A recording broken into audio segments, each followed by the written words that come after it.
একটি শান্ত গ্রামের নতুন একটি সকাল। পাহাড়ের পেছন থেকে ধীরে ধীরে সূর্যের আলো ছড়িয়ে পড়ছে সবুজ মাঠের ওপর। গ্রামের মানুষরা একসাথে এসে মাটিতে চারা গাছ রোপণ করছে, যত্ন করে পানি দিচ্ছে। ছোট ছোট সবুজ গাছগুলো ধীরে ধীরে বড় হয়ে ওঠার স্বপ্ন দেখছে।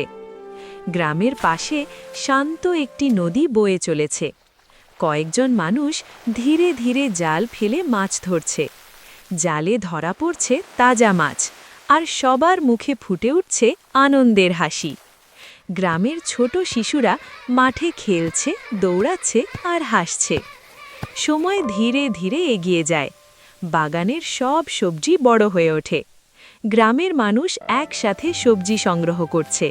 কেউ টমেটো তুলছে, কেউ গাজর মাটি থেকে টেনে বের করছে, কেউ বাঁধাকপি কাটছে।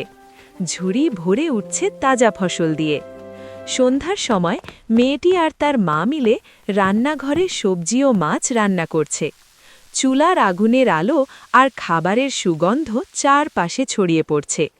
শেষে গ্রামের কয়েকজন মানুষ একসাথে কাঠের টেবিলের চারপাশে বসে শান্তভাবে খাবার খাচ্ছে। আকাশে ধীরে ধীরে সূর্য ডুবে যাচ্ছে। গ্রামের ওপর ছড়িয়ে পড়ছে কমলা রঙের সুন্দর আলো।